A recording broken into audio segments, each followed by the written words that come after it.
Welcome to the Education Marketing Leader podcast with Chris Raposo.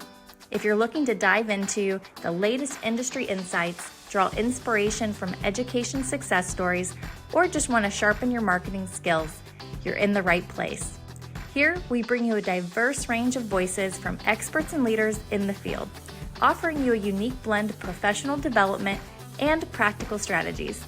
Whether you want to understand your audience better, stay updated with the latest tech trends in marketing, or expand your professional network, we've got you covered. So while you're driving on your morning commute or winding down after a busy day, let's explore the dynamic world of education marketing together. Hello, everyone, and welcome back to another episode of the Education Marketing Leader. My name is Chris Raposo, and today my guest is joining me from the Gator Nation. His name is Dr. Evan Kropp. He's the Executive Director of Distant Education and Affiliate Faculty for the Media Production Management and Technology Department at the University of Florida. Go Gators. Dr. Kropp, welcome to the show. Thank you for having me, and go Gators, definitely. Absolutely. Even though Dr. Kropp is a UGA alum, he works for the University of Florida. We have converted him, and we're the better for it. So today's topic is on in-house versus outsourcing, finding your higher ed marketing sweet spot when it comes to vendor selection. So Dr. Kropp, I know in a pre-interview you told me that you just recently came back from a conference in Portland, and you led a roundtable discussion there on one of the most debated topics in higher education, whether to outsource the work or keep it in-house. So before we go into the framework, give me a little bit of an experience. Give me a recap on how the room felt. Were people leaning one way or another, or was it all over the map when it comes to outsourcing the work? Yeah, great question. I think that, first of all, a room full of marketers is always an energetic and exciting room because you get a lot of people that are really passionate about their work and very creative as well. And it really makes for some enjoyable conversations.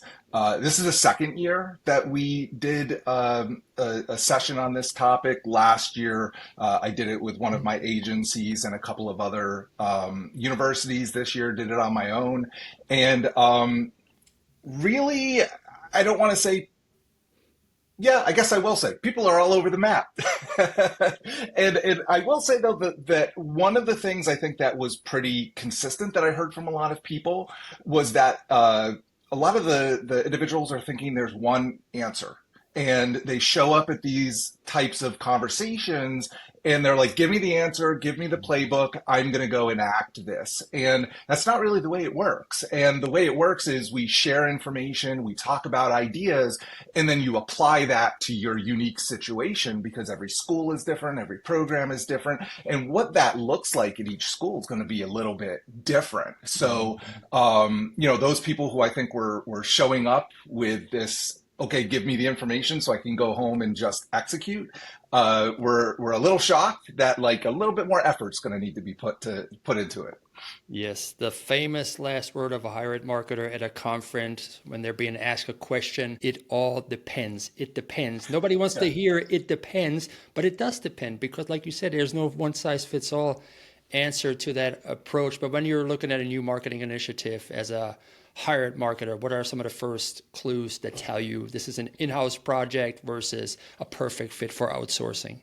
Yeah. I try not to take it on a per project basis. What I really try and do is set up a system, and it's a system that we can work through when we have to make decisions about individual tasks or individual efforts that we're putting forth. So in my talk, I broke this down into 8 different factors, if you will, that should be considered like a mini framework. Those 8 first are control. Who has control? Who has control in the decision-making process? Who has control in what things look like, how we sound, what our tone is, what platforms perhaps we're willing to use? Of course, that leads into money. What is not just most cost effective, but what is the best place for you to invest your money so that you can use it wisely across all of the activities that you are doing, whether they're in-house or you're working with an outside agency on it. Working speed is very important. Can somebody get this done quick? Do we need it done quick? Is it going to take a little bit more time? Branding is the fourth one, terribly important. I've heard tons of stories from people who've gone out to an agency and the agency's put out materials that just don't look right. And I think we've all had some sort of experience like that. And it's an important consideration to have when you're thinking about in-house versus outhouse. Outhouse, not that type of outhouse. Data issues is the fifth. We're higher ed. We have a lot of private information in our computer systems, and we need to make sure that we keep that private and keep that in the right hands. So who are you working with? What are they able to access as far as your information? What knowledge sources do we have? And what are our best practices that we're going to be following? So who's bringing the information to the table? How are we starting those conversations? Where are the insights coming from that we're making decisions on is very important. The seventh is recruiting and retaining talent. Do you recruit an agency who's going to do that recruiting of talent for you and probably has talent hopefully in-house already? Or are you going to go find somebody? Or do you have that person in-house already? Do you upskill them? And then how do you retain those individuals, especially after you've invested in training them? And then the last is scalability and flexibility, most importantly, in my eyes. I always want to be testing and changing, and I want to be ready to react. And when I look at my funnel, I want to say, ooh, the funnel's like really full this semester. I can pull back on some investments and save some money and invest later, or I need to invest more because I'm a little bit lower. So being able to change and dictate what volume you're going to be doing with your marketing efforts is very important as well. And how do you do that? One person in-house, two people in-house, a whole team out of house? A very important consideration when you're trying to decide who does what work. Hey everybody, thanks so much for tuning into the episode today. I hope you're enjoying it so far. This episode is brought to you by StayMates, a full-service marketing agency servicing colleges and universities throughout the country. For more than 40 years, StayMates has helped higher ed institutions strengthen their brands, launch digital campaigns, and drive measurable enrollment growth. From audience research and content strategy to digital design and accessibility, StayMates brings deep expertise and a practical, results-driven approach to every engagement. Looking for a partner who really gets higher education? Learn more at staymates.com. Again, this is staymates.com for more information. And now, back to the episode.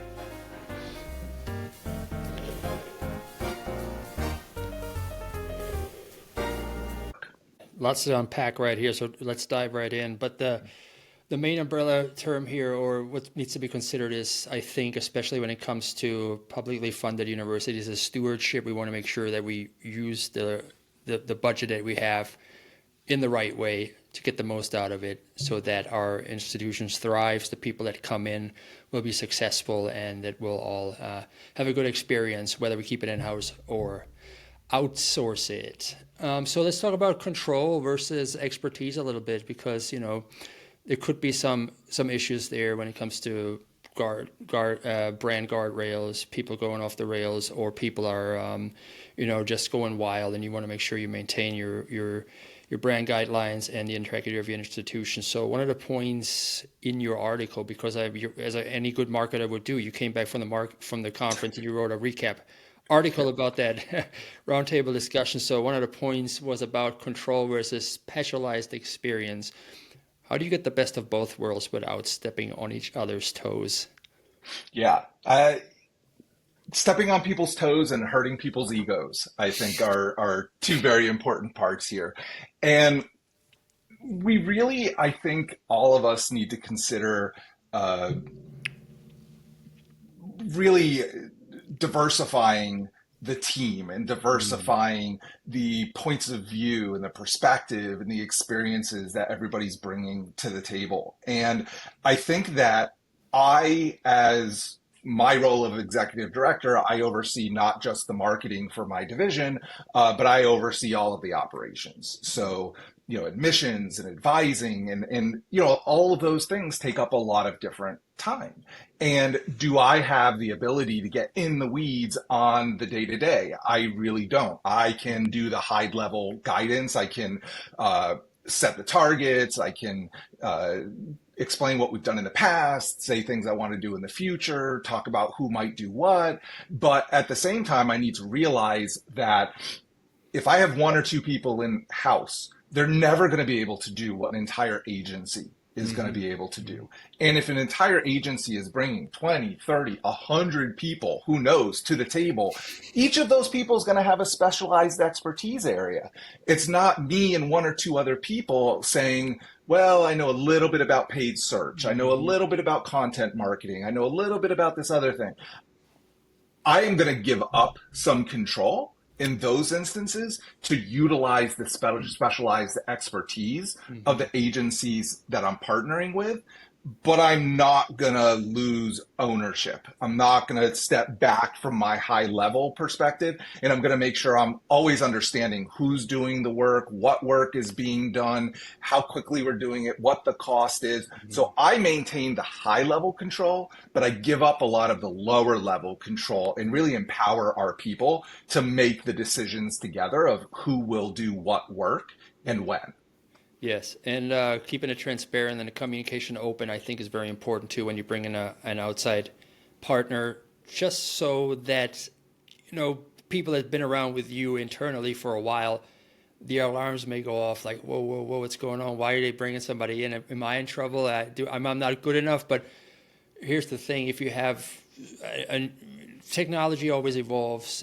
Campaigns may be larger than somebody in-house can handle, right? So want to make sure that the people internally know that they're of value, that the work that they bring is appreciated, and that this is just a way to augment the department to scale it a little bit more and bring the good news of the university or the college to the forefront of the prospective students, especially if it's a new target audience that has been traditionally under targeted or not have been in the mix before. So always got to keep the communication open, I think. But let's talk about money a little bit here, because you get what you pay for. So we want to keep that in mind as well.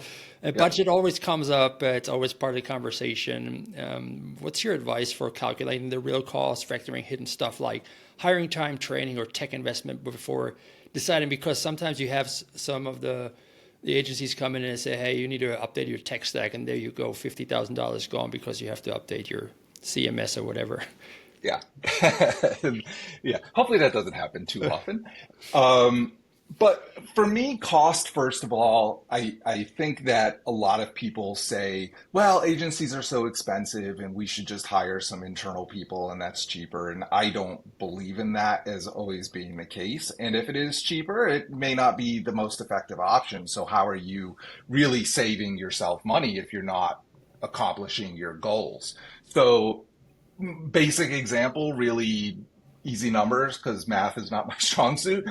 Imagine you have a marketing person and you bring them in and you're paying them $60,000 a year salary. Obviously not a huge salary for somebody in marketing, but if we have an entry-level person maybe at $60,000, that person is costing me about $100,000 on my bottom line. I'm not just paying their salary, I'm paying their fringe benefits, I'm paying for things like you mentioned. It costs me to onboard, it costs me to get them office space and computer systems and things like that, travel, whatever it may be. So we have to analyze the true cost of things and make sure we're really accounting for everything.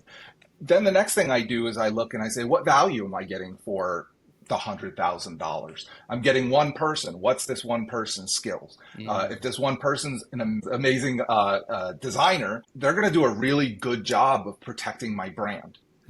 But they're probably not going to do as good a job maybe writing my drip email campaigns or something like that. So that's something that I would probably farm out, and that would probably come off in the cost of things. Overall, though, I think the biggest question people usually have when it comes to cost is bottom line. What is this going to cost me to get the students that I need? And, for me, I use the funnel approach. It's, as far as I'm concerned, pretty darn simple. You go out and you figure, okay, what size do we want our program to be? And let's say we want our program to be 1,000 students. Great. So 1,000 students, I need 200 to start every semester. I don't know how many semesters we have in this example, but you do the math. So I need 200 students to start. How do I get 200 students? Well, if I have 500 applications, I have 400 of the 500 get completed. I have 300 of the 400 that are admitted. Then I have 200 of the 300 that accept the admission and actually are going to say they show up. And then you always lose some more after that. So when it comes time to register, I'm down to 180. So I needed to get 500 applications to end up with 180 students. So my goal here financially is, how much money do I need to spend to get the 500 applications? So this comes down to leads. How many leads do I need in order to get that many applications? And, it's not terribly difficult math to go out there and figure, here's my average cost per acquisition. Here's my breakdowns. At this stage, I lose 20%. At this stage, I lose 10% of the bucket, and figure out what that number is, and then break that down across. This can go to the agency. This can go to our in-house. And if you're all working to the same goal, it's, you shouldn't have to change the budget that much, and you should be able to rely on the data to return you what you need. Because a lot of people will say, hey, I want to invest and I want to hire this agency and I want to get 1 million leads. We don't need 1 million leads. If you have 1 million leads, that's 1 million leads your staff is working, and you're not going to be able to handle that volume of students anyway. So let's not shoot for it. Let's shoot for the 700 or 800 that we need, because we know that will result in the number of students, and then we're spending the appropriate amount of money. So it's, I said it's simple. Now I feel like I explained it. It's complex, but you put it on paper, it's pretty straightforward. Yeah, and it's submitted RFI does not a student make, so it's the magic's in the follow up too. And I'm hosting this education marketing leader podcast as a side project, but the ones to keep the light on is an agency, a strategic partner called Stamis that I work for, and we just recently had a webinar on the art of effective prospect nurturing, where we talked about, hey, after somebody submits something, how do you target them and make sure that you stay top of mind so they go down the funnel effectively and show up at your class come fall semester, right? Because I think it's 6 to 8 applications a prospective student submits to various colleges and universities. So just to think that if they submit to yours, that they'll automatically enroll to your school is a pipe dream. Not everybody's going to be a Chris Raposo who's only going to apply to the University of Florida, crosses his fingers and hope he gets in, which he did, and then graduates and evangelizes about them. So you got to be sure that you're aware of that as well. But let's talk about brand voice and guardrails, because you mentioned a little bit earlier when you listed out the different steps. Everybody has a story about outsourcing something, and that the brand voice that comes back is a little bit off. What are the practical guardrails that actually work for keeping things on brand? Yeah, I mean, a few little tricks with this. First of all, we have a university-wide brand guidelines. So really fortunate that at a place like University of Florida, they're on top of these things, and they're releasing to us, here are the colors, here are the logos, here's how you use things, here's how you can't use things. So it's really easy for us when we're working with an agency to take that and hand it over and say, here are the brand guidelines. The problem is in execution. Is it really following the brand guidelines, first of all?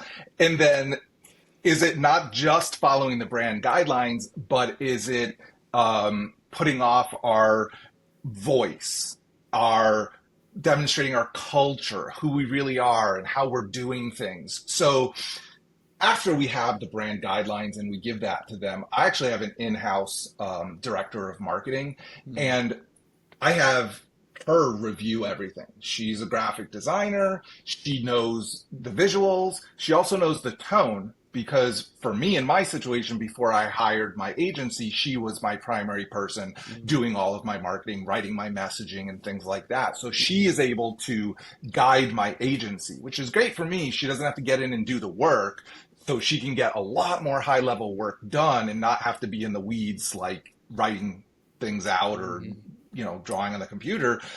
She can do higher level work, and that really helps us maintain. I will catch things, but she's really good. So having people that you can rely on. There's also this question, and I think it's really important to have a conversation up front.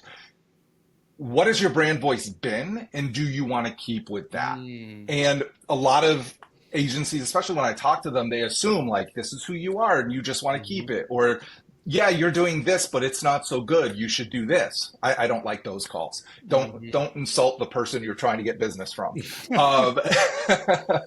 But when we look at things and when we analyze things, we can really make those decisions. And then if we want to change the brand voice, we can have a conversation about that, not just accidentally do something and go, oh, that was funny. Now I guess our social is funny and we're going to be the funny people.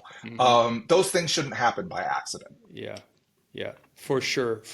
And but it's a good point to reevaluate your brand voice, especially for institutions that are over 100 years old and that used to have a certain demographic show up on their campus. And now with the demographic enrollment cliff, things may change a little bit. There may be some audiences out there like non-traditional students who are more career focused and they don't resonate with the funny memes online when it comes to a big decision like enrolling at a university and spending money on it. So it depends on the audience, I would say, when it comes to that as well. But yeah, good point. I think too, the brand consistency can backfire a little bit too.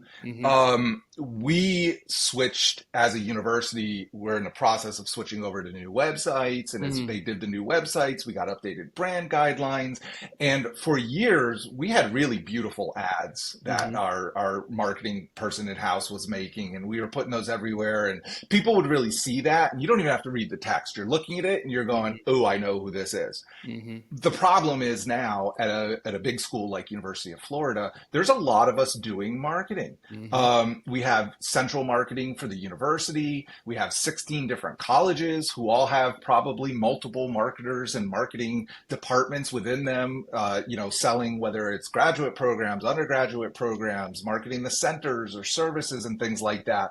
The one thing that happened to us when everybody kind of started moving to the brand guidelines where we were already, all of our ads started looking the same. And we'd be on a website and you would see an ad for University of Florida Online, an ad for the Health and Human Performance College, and an ad for the College of Journalism. And they all just look like the same ad on the page. And you really have to analyze the ad and go, what is this? So in those instances, yeah, we get the University of Florida brand, but we're diluting the ability to really stand out as individual colleges or individual business units within the overall university. So that creates a little bit more of a challenge there to stand out while maintaining the brand. I follow the University of Florida athletics department as well, especially a football team or basketball, when they won the national championship earlier this spring, and there was an ad, but I'm sure I think it was a Nike ad. It was Gator Made was the tagline. It was a little Nike sign, and it was just a chomp. It was just, but with the blue, with that beautiful blue that the University of Florida has there, and I recognized it right away, and I actually saved it and screenshotted it. And every time one of my fellow Gator alum has a birthday, I post that picture, say Gator Made, happy birthday, legend. Repurposing that as well. But that's great. Let's talk data and compliance, because FERPA, you want to make sure you don't share something you're supposed to with the wrong people. So student data changes the whole conversation. So you got to be careful there, because we don't want to be sued. So what's your decision-making process for whether it stays in-house or goes to a partner when it comes to that data? Yeah. First of all, I will say that finding a partner, if you're at a big school like mine, one advantage is that we have people that are already approved vendors. And I can go through that vendor list and I can look at their security clearances that they have in general and that they have with the university. So when I'm going and looking for an agency, if I can say, hey, these people are already marketing in higher ed, they're already working with the university, they're already in the vendor system, and they already have security clearances. Wow, that's really great for me. That's my preference. I always want my partners to have full security and full access to everything, or the ability to have full access. Do I give them full access? No. And that's the difference. I don't want to slip up and, oh, they got this, or I have this report, but it's got student ID numbers on it and I can't share that if for a certain reason. So as long as they're cleared, we don't really have to worry about it, which is really nice for us.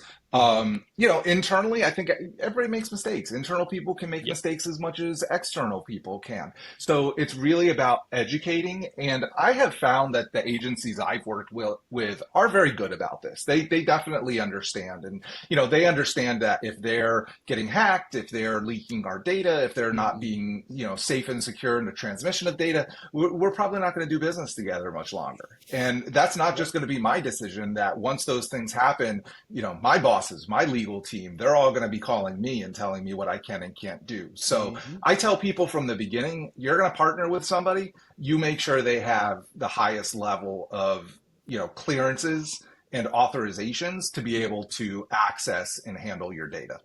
Yeah, that's not something we want to worry about. And not only do they lose your business, word travels fast in higher ed. So I'm sure that other institutions hear about that during a conference meetup or whatever, when you just chat on the water cooler, it's like, oh, we had this agency. Do you know this agency? Because a lot of business comes through referrals here. So do you advise higher ed marketers to partner with agencies with a track record of succeeding in higher ed, or how do you go about that when somebody asks you, hey, I'm looking at this particular agency, but they may not have any background in higher ed? Yeah. I was doing a consulting trip 2 months ago at another R1 university, and I sat down with them and they had said, oh, we're going to use this marketing agency. They're local. It's a grad from the college and they're in a small town. And I'm thinking to myself, small town agency, grad, like it's probably just because they're a grad, and are they really qualified? And I was really nervous. And finally I met with the agency and I talked to them about their work and they were totally qualified. And I was like, good. And for me, I always want that agency that for me to be qualified means they're dedicated, not fully dedicated, but they have some level of dedication to higher ed. If I'm hiring an agency just because they're a generic good agency, higher ed is fickle. and you're in higher ed marketing, the audience is doing it. And, you just can't come in and say, I'm a marketer and succeed. You really have to figure out the nuances of marketing and speaking to parents, marketing and speaking to coming of age high schoolers, the non-traditional potential students. What are people looking for? What are they interested in? How do we connect with them? What are the messages? Right? There's so much going on there. You need somebody with that experience. So for me, I will always go with the people with experience, but I will vet that experience.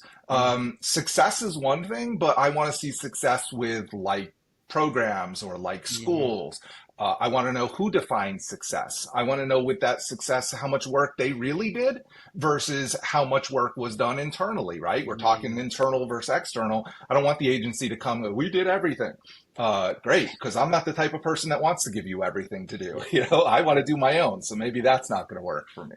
But yeah, as far as experience, always I am looking for somebody with experience already in higher ed. And a track record and the social proof to go along with it. Right. And when we talk, to connect back to like things like data, if an agency has taken the time and made the financial investment to go get those clearances that they need, that's telling me that they're committed to the higher education space and that this is a space they want to play in and they're going to, they're planning to be in for a while. That's good. That's, I'm not just getting the guy who graduated and wants to start his own agency and he can do a bang up job for me. I'm not going to take that risk, unfortunately. If I was a smaller business, sure, I probably would give somebody new an opportunity because I have the unique advantage that not only am I working at the university, but I have marketing experience, professional marketing experience before I came into the university. We also teach marketing. And so we're kind of hitting it from all sides here. So I feel like we are a little bit better prepared than some other units to make these evaluations of outside companies. Absolutely. Yeah, I actually graduated from the college, from UFCJC, College of Journalism Communications, and super good faculty there. The people that work there are brilliant, and it's like such a rich history and tradition there. So you have to protect the brand above everything there, because it's University of Florida. It's one of the top schools in the nation. You cannot risk to bring somebody in who doesn't have the skin in the game in higher ed, and then just tries to collect a paycheck and then leaves the rebels behind them because, they got nothing to lose. So I want to make sure, I totally agree, have somebody that has the experience within higher ed and has the social proof to back it up as well. Earlier you talked about, so we're talking big R1 school here, but some of our listeners, they're small schools, community colleges, that may not be able to pay as much as other schools, So the talent in higher ed, it's hard to retain sometimes because a lot of them get poached by maybe agencies, give them a little bit more money for them to support their family. So how are institutions blending internal staff and external experts to make sure that the gaps don't derail the work? Because you have the experts coming in and you have somebody maybe on the up and up trying to get better. Right. Yeah, it's, geography has a lot to do with it, I think. My school is located kind of in an island in north central Florida. And if there's people who live in town and they're working in marketing, if they're not working remote for some company elsewhere, our university is the major employer. And, they're going to come work for us. And that's where the marketing opportunities are. So I think a lot of small schools are probably in that same boat. A lot of small schools, especially if you're off in more residential or rural areas, the local community may not have as many opportunities for employment. I think for me, though, when I'm talking to people and I'm trying to retain them, I'm looking at typical desires. So young marketing professional, what do they want? They want to increasing responsibility. They want to move up. They want to learn more. So I do things like I will have the younger folks work with the marketing agency on things so they can learn. So they're not just on the job doing, but they're growing. I also don't think that I expect everybody to always stay employed for me forever. I think that we need to be realistic about that, and we need to think about what level employee we need and how we will nurture them and have them stay for as long as we think, will work. So if I have a young person and their early career here, and I know they want to go here, I'm going to get them involved in the projects. I'm going to get them to do exciting things. We're going to make, an awesome resume for that person, and we're going to have a plan that, like, you're going to do this in the next 3 years or in 4 years. And, if your goal is to move up to be a director of marketing or something else, we're going to prepare you for that. So for me, it works really nicely because, higher ed, we don't pay as much as a lot of other places either. So there have to be other benefits to your staff to stick around. And if I'm realistic to know a younger employee who wants to move up, I can train them, give them a good experience, mentor them. That's as valuable as an extra couple $1,000s, quite honestly. And they're going to move up to another job and do better. And then they tell that story to the next person that we want to hire. And, and it becomes a cycle. And then when you have that, you're not always losing your institutional knowledge, because if you've upset an employee and they quit, them and everything they know has walked out the door.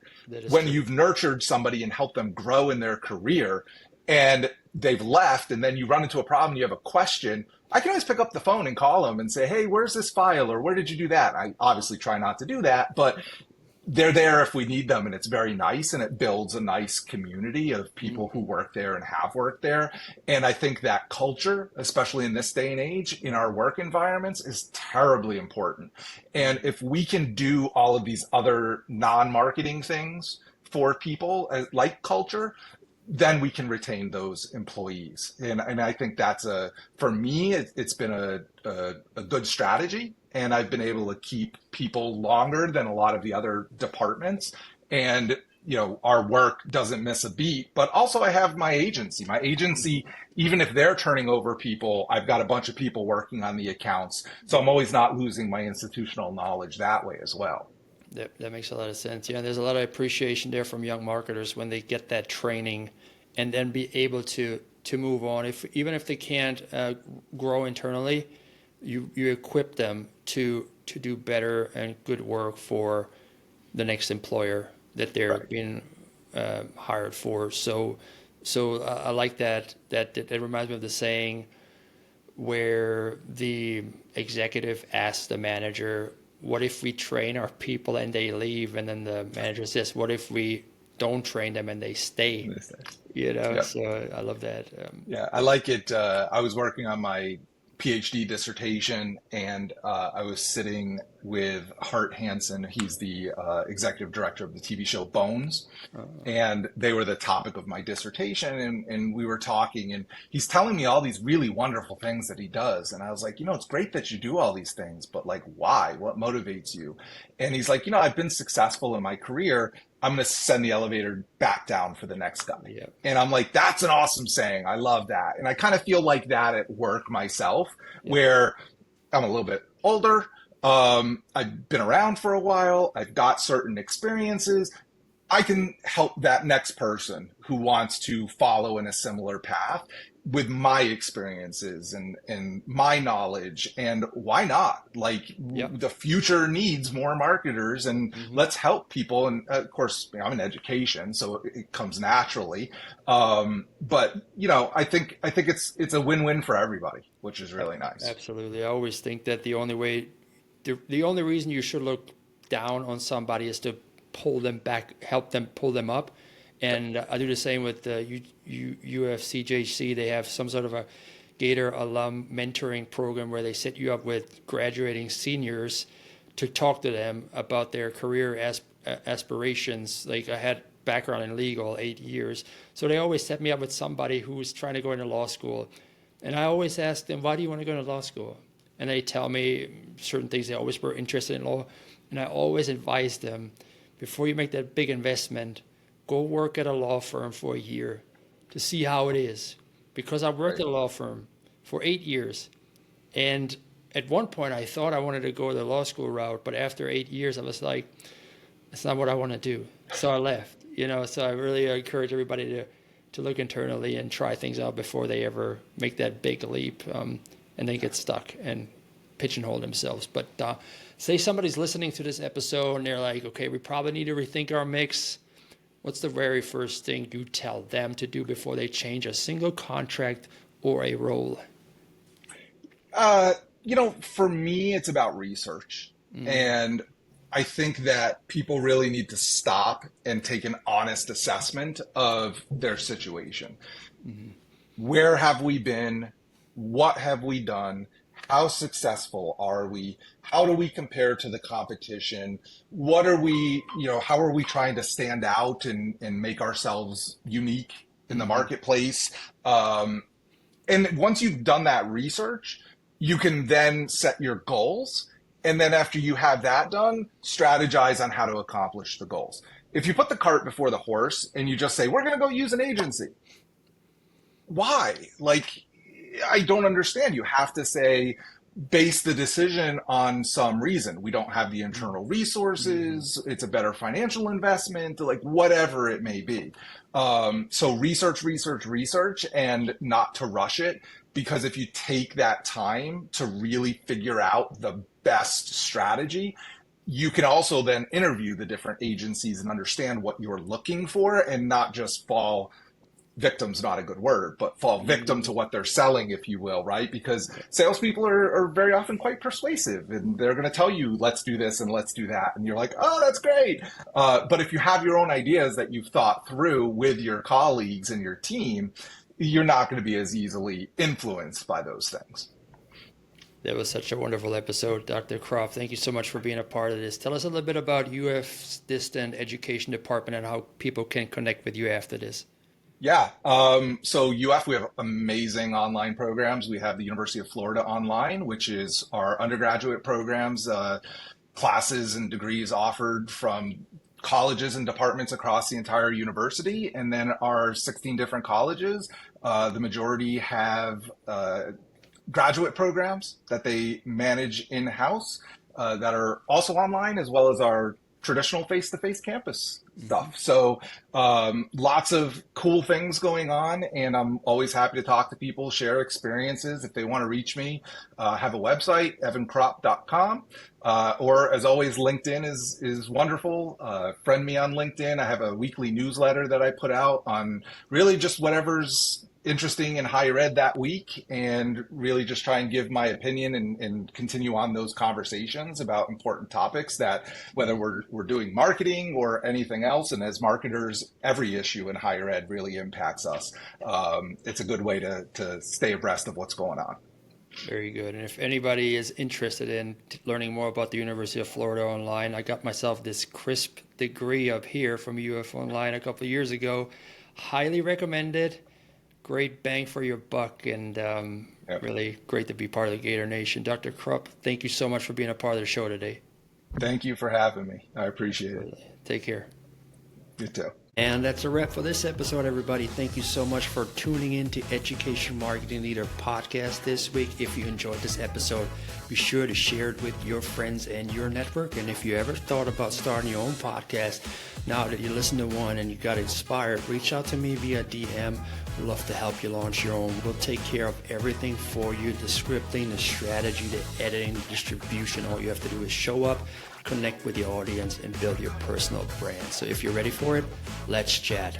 And for everybody else, we'll see you next time at the Education Marketing Leader Podcast. Take care, friends.